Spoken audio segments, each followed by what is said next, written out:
మీ business ఏదైనా మీ ఊర్లో promotion చేయాలంటే అది సుమన్ టీవీతోనే సాధ్యం. ఇప్పుడే సంప్రదించండి.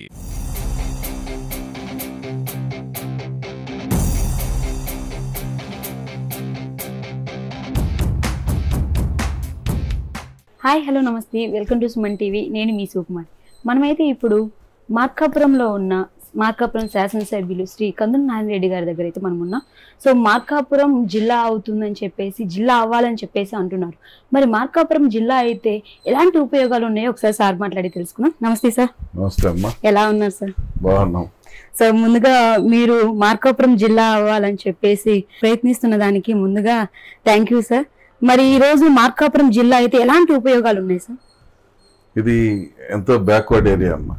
ఒకప్పుడు ఈ ప్రాంతాన్ని 3 జిల్లాల నుంచి విడగొట్టి ఈ ప్రాంతాన్ని ఏర్పాటు చేశారు. వాస్తవంగా ఒకప్పుడు మేము కర్నూలు జిల్లాలో ఉన్నాం. ఈ ప్రకాశం జిల్లా అనేది కొంత కర్నూలు జిల్లాలో, కొంత నెల్లూరు జిల్లాలో, కొంత గుంటూరు జిల్లాలో ఇంటూ వస్తూ ఉంది. ముఖ్యంగా ఈ ప్రకాశం జిల్లాలో వెస్ట్రన్ బెల్ట్ అయిన బెల్ట్లో ఉన్నటువంటి మా మార్కాపురం కావచ్చు, గిద్దలూరు కావచ్చు, ఎర్రగొండపాలెం కావచ్చు, అలాగే కనిగిరి, దర్శి, ఈ 5 నియోజకవర్గాలకు సంబంధించినంత వరకు ఆల్మోస్ట్ ఆల్ బ్యాక్వర్డ్ ఏరియా అంటే ఎట్లా ఉంటుందో ఇక్కడ ఈ ప్రాంతంలో కళ్ళకు కట్టినట్టుగా చూసాం గత 25-30 సంవత్సరాలుగా. రెండవది అనంతపూరు బ్యాక్వర్డ్ జిల్లా అంటారు, కానీ అనంతపూర్ కంటే దుర్భరమైనటువంటి పరిస్థితి, దౌర్భాగ్య పరిస్థితి ఈ ప్రాంత ప్రజలు అనుభవిస్తూ ఉన్నారు. అనంతపూర్లో ల్యాండ్ బ్యాంక్ ఉంది, రెండవది మంచి సాయిల్స్ ఉన్నాయి, మంచి వర్షాలు తక్కువే, కానీ కాకపోతే వాళ్ళ యొక్క ప్రాంతంలో ఈ బోర్ల సహాయంతో ఎక్కువ పండించుకునేటువంటి పంటలు ఉన్నాయి. అది కాక ముఖ్యంగా హార్టికల్చర్ బాగా డెవలప్ చేసుకున్నారు ఆ ప్రాంతంలో. కానీ ఈ ప్రాంతంలో ఏ హార్టికల్చర్ లేదు, ఏ అగ్రికల్చర్ లేదు. అగ్రికల్చర్ కూడా అంతంత మాత్రమే ఉంటుంది. కేవలం వర్షాభావంతో, వర్షాధారంతో ఆధారపడినటువంటి పంటలే ఈ ప్రాంతంలో ఎక్కువగా వేస్తారు. ఇటువంటి పరిస్థితుల్లో గత ప్రభుత్వం ఒక ప్రపోజల్ పెట్టింది, జిల్లా చేయాలి, జిల్లాలుగా మారుస్తూ ఉన్నాం, బైఫర్కేషన్ చేస్తూ ఉన్నాం అని చెప్పడం జరిగింది. ఆ రోజు జిల్లా అన్నప్పుడు మా మార్కాపురం కూడా జిల్లా చేస్తే బాగుంటుంది, ఈ జిల్లా అయినప్పుడు ఈ ప్రాంతం అభివృద్ధి చెందుతుంది. రెండవది ఈ ప్రాంతం ప్రజలకు ఉన్నటువంటి ప్రధానమైనటువంటి సమస్యలు కూడా తొలుగుతాయని చెప్పి మేము కూడా మా ప్రాంతాన్ని జిల్లా చేయమని చెప్పి ఆ రోజు మేము అనేక ఉద్యమాలు చేసి గందరగోళంగా మేము చాలా వరకు ప్రజల్లోకి తీసుకుపోయాం. చాలా వరకు ప్రజల నుంచి కూడా ఒక మంచి రెస్పాన్స్ తోటి మేము దాన్ని రిప్రజెంట్ చేయడం జరిగింది. కానీ ఆ ప్రభుత్వం పట్టించుకోవాలి. ఆ ప్రభుత్వం మా గురించి ఆలోచన చేసినటువంటి కనీసం మా రిప్రజెంటేషన్ తీసుకునేదానికి కూడా వాళ్ళు ఇష్టపడాలి.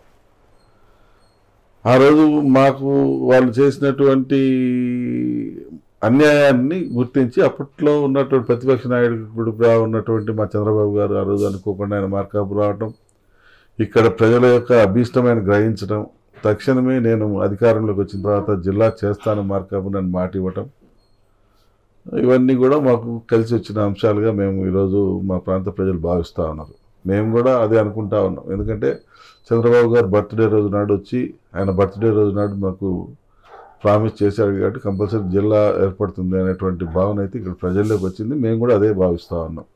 అయితే జిల్లా అనేది కావటం వల్ల ఈ ప్రాంతానికి ముఖ్యంగా వైద్య సేవలు మెరుగుపడతాయి. రెండవది అన్ఎంప్లాయ్మెంట్కు సమస్యను పోగొట్టేదానికి అవకాశం ఉంది. 3 ఈ ప్రాంతంలో ఇండస్ట్రీస్ వస్తాయి. నాలుగవది వెలుగొండ కూడా పూర్తి అవుతుంది కాబట్టి ఇరిగేషన్ సౌకర్యాలు మెరుగవుతాయి. Cultivated land మెరుగవుతాయి.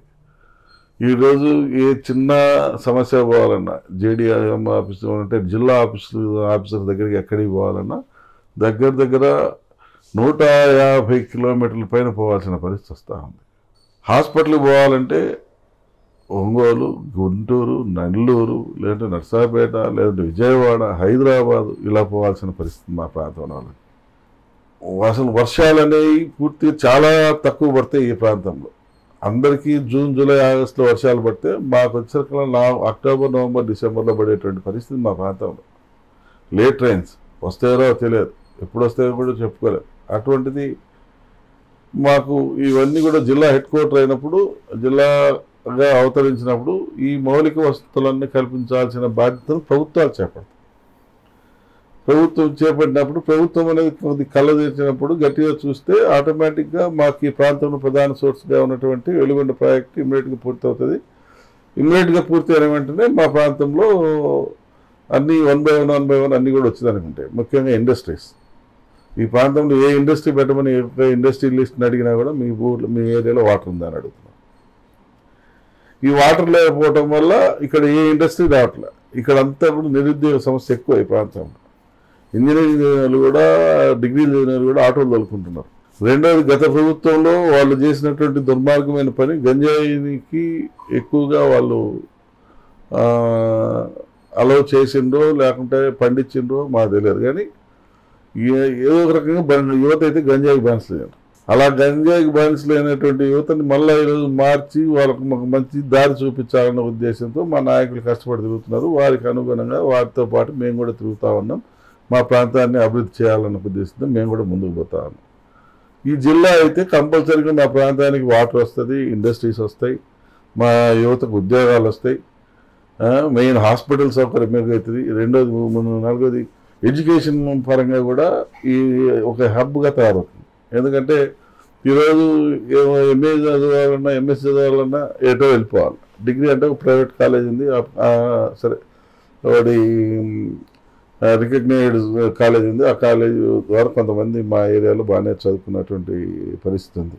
అయితే రేపు ఫ్యూచర్లో మంచి మంచి ఇండస్ట్రీస్ కానీ, అంటే మంచి మంచి కాలేజెస్, ఇంజనీరింగ్ కాలేజ్ కావచ్చు, మెడికల్ కాలేజ్ కావచ్చు, లేదంటే ఎంబీఏ కాలేజ్ కావచ్చు, ఎంసీఏ కాలేజ్ కావచ్చు, ఇలా ఒక ఎడ్యుకేషన్ హబ్గా తయారయ్యేదానికి కూడా మంచి మంచి కాలేజీలు వస్తాయి. కాకపోతే ముఖ్యంగా ఎంప్లాయ్మెంట్, నిరుద్యోగ యువతకు చిన్న ఉద్యోగాల నుంచి పెద్ద ఉద్యోగం వరకు చేసుకునేదానికి ఈ సెంటర్ అనేది ఒక అవకాశంగా ఏర్పడుతుంది. అందుకనే మేము జిల్లా కావాలని చెప్పి మేము అడిగాం. మా యొక్క స్పందనని వాళ్ళు ప్రతిస్పందించి ఇమ్మీడియట్గా చేస్తామని చెప్పడం, దానివల్ల ఆల్రెడీ ప్రాసెస్ మొదలు పెట్టండి అని చెప్పి మా నాయకుడు మా ప్రజల అధికారులకు ఆదేశాలు ఇవ్వటం, అలాగే మంత్రులకు ఆదేశాలు ఇవ్వటం, ఇవన్నీ కూడా జరుగుతూ ఉన్నాయి. రొటీన్గా త్వరలో మా మార్కాపురం అయితే జిల్లా కావటం అనేది తథ్యం. అయిన తర్వాత మా ప్రాంత ప్రజల యొక్క బతుకులు బాగుపడటం కూడా అంతకన్నా డబుల్ తథ్యం. ఈ ప్రాంతం బాగుపడినప్పుడు ఈ ప్రాంతంలో వెనుకబాటుతనం అంటే ఏ రకంగా ఉంటుందో కళ్ళారా చూసినటువంటి మేము దాన్ని ఆ ప్రతిఫలాన్ని ప్రజల చర్యలు చేయడం కూడా మా యొక్క బాధ్యత. 100% మా జిల్లా అవుతుంది, మా ప్రజల ఆకాంక్ష నెరవేరుతుంది.